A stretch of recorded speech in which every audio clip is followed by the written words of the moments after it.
이 콘텐츠는 온에어 스튜디오에서 만들어졌습니다. 2022년 8월 12일 가온뉴스 파트 1입니다. 세 가지 소식 준비했습니다.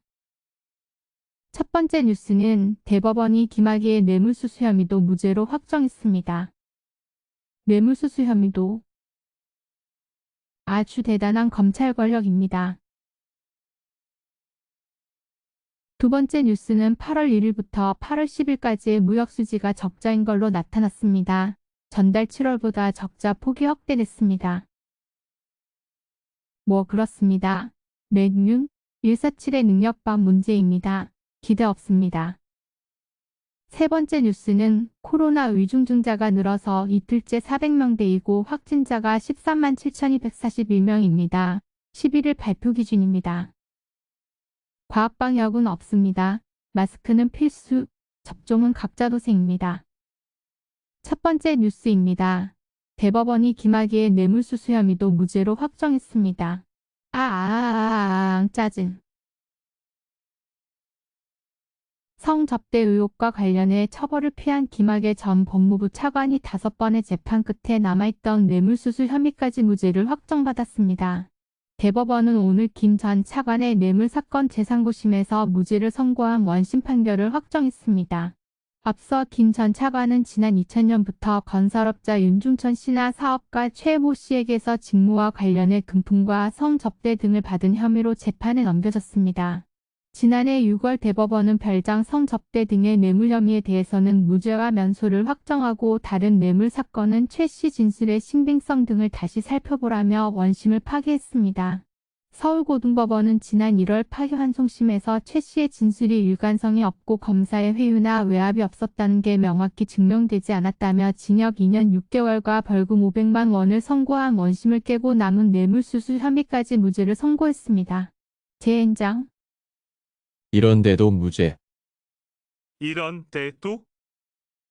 이런 데도 자진 18.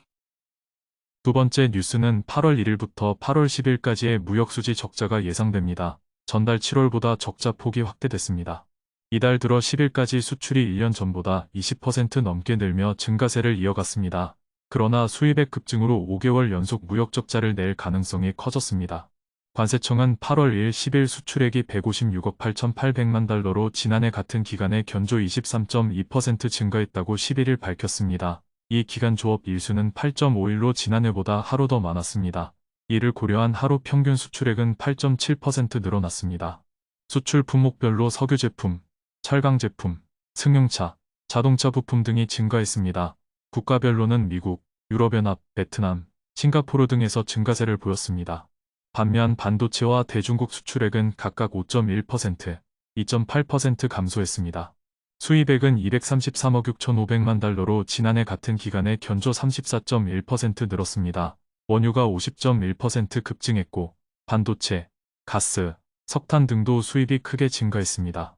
이에 따라 수출액에서 수입액을 뺀 무역수지는 76억 7,700만 달러 적자를 기록했다.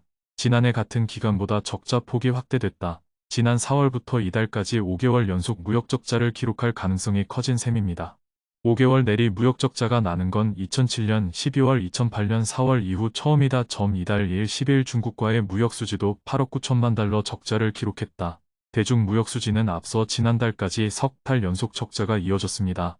1992년 8, 10월 이후 약 30년 만입니다. 올해 들어 이달 10일까지 누적 무역적자는 229억 3천만 달러로 집계됐습니다. 세 번째 뉴스는 코로나 위중증자가 늘어서 이틀째 400명대이고 확진자가 13만 7,241명으로 발표됐습니다. 사망자는 전일 대비 9명 늘어난 59명이 신고됐으며 누적 사망자는 25,441명입니다. 사망자는 이틀 연속 50명대로 집계됐다.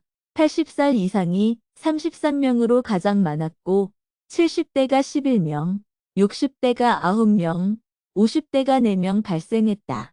20대 누적 사망자는 총 65명으로 늘었다. 최근 일주일간 사망자는 47명, 45명, 27명, 29명, 40명, 50명, 59명의 추이를 보였습니다.